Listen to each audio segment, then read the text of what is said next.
talk about patient, we just miss the point. That is, we always talk about patient, but we forget the patient's family. And I guess this is the problem here, that we, some of the physical therapists, we fall short of achieving our goals. And the reason behind that is, in our goals, or in achieving the goals, or in our intervention process, we forget the family. However, the family is the basic.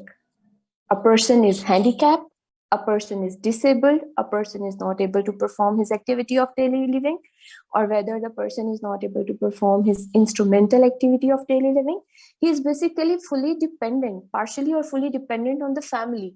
So as long as we are not going to tell the family to incorporate the family in our rehab program, we will be unable to achieve the outcomes. And again, once we will be unable to achieve the outcomes, how can we assess them? So all these points are very necessary.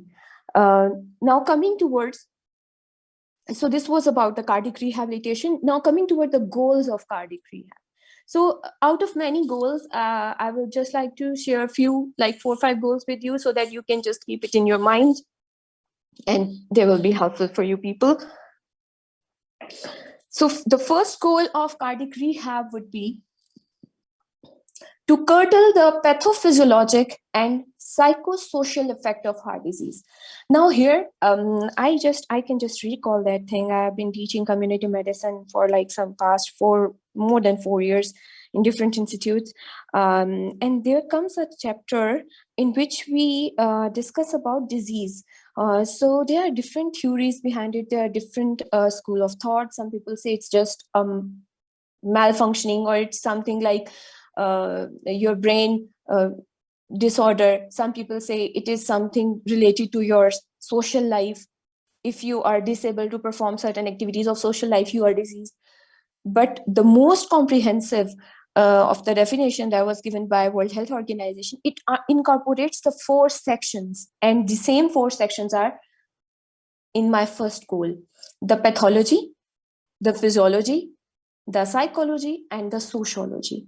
So you're not going to treat a patient. You cannot say that you're going to treat a patient if you're just giving the medicine, or if you're just going to perform certain set of exercises and you think you are treating the pathology of patient. Then you think, okay, I'm a good physiotherapist, hence I am able to help my patient become disease free, or at least I'm able to make that patient a bit of more pain free, because you will be only working on the pathological aspects. But the main focus will be not only pathology, but physiology, psychology, and sociology. So all these effects of heart diseases, you have to deal with all of them. This will be the first goal.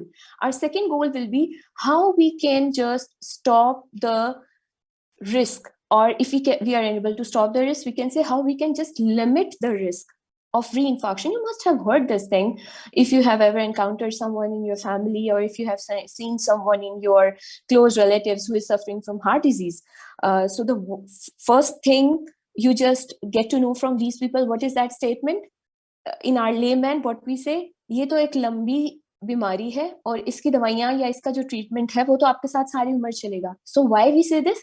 Because it's a recurrent process. I hope it will not be astonishing for you to hear that most of the diseases that human beings suffer from are treatable and are fully treatable. By fully treatable, I mean to say they are not, the chance of remittance of disease or reinfarction of disease is very low. But the cardiac domain is the only domain that the chances of reinfection, or the chances of, or the risk of reinfection or remittance of disease is very high. So the second goal will be that you have to limit that risk. And if you talk about the risk, then you have to talk about the risk factors that are associated with that risk. The third goal will be how we can relieve the cardiac symptoms.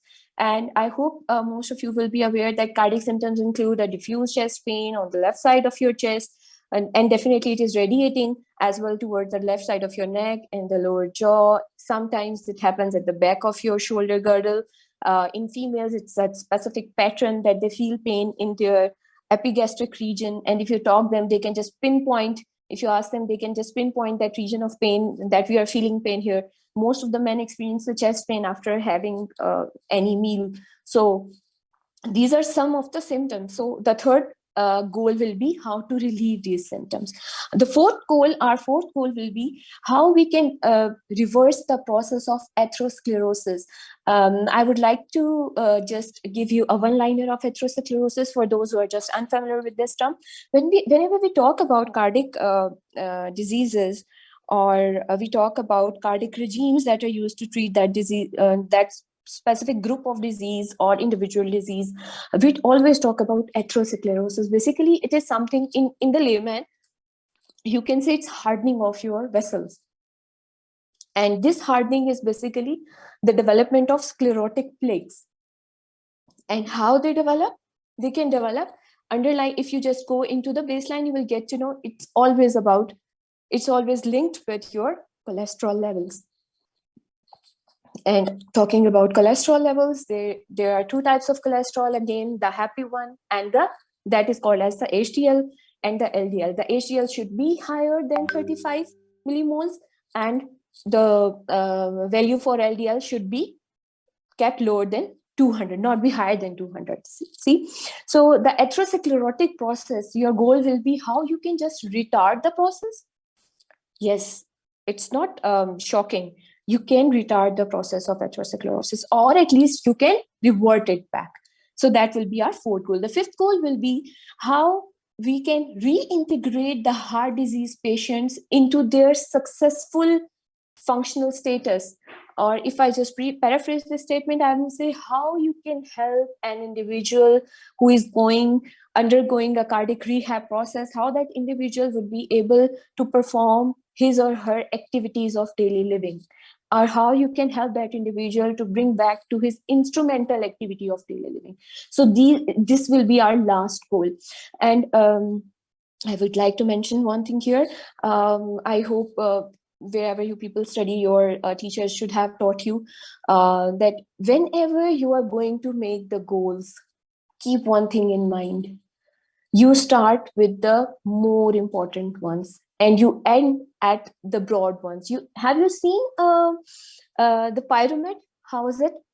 If we just start with the pyramid, if we start from the top or if we start from the bottom, then we are just going to narrow down onto the more specific. But if we just invert that pyramid, what we do is we start, or funnel, what we do is we start from the lower end, that is we are specific, and as soon as we are just progressing, we are covering the bigger aspect of the picture.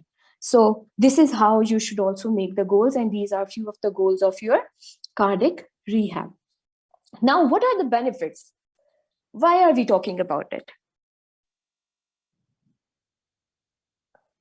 Is there any, is it just a story that has been fabricated and we have been hearing it since like ages? Okay, there is some cardiac rehab, and if you do it, the MS in it, and if you do the doctorate and then you do the postdoctorate, you will be able to become the HOD of some place, or you will be able to gain a very good position in some hospital, and you will be able to maintain the finances. Is this the only goal? Is this the only benefit? Or there are other benefits? So I would like to tell you that beside these basic, you can say, benefits, people think, well, these are benefits. It's just a different state of mind, the way we perceive the things. But the major and the core benefits of the rehab program is that, you remember, I start off with the first goal that encompassed pathophysiology and psychosocial. So the first benefit would be we will be able to offset the clock of psychological and physiological effects that a patient goes through when he is bedbound during his hospital stay. If God forbid, if some of you, or if you have just seen someone close from your family who has been ill and who has been hospitalized, so you must have seen that even a healthy individual, when he enters the hospital, there is some different, you can say, the vibes just become different. You just feel a bit of low. So thinking about that patient who is suffering and who is on the hospital bed and who is totally dependent on his family or on the nurses or on the doctors,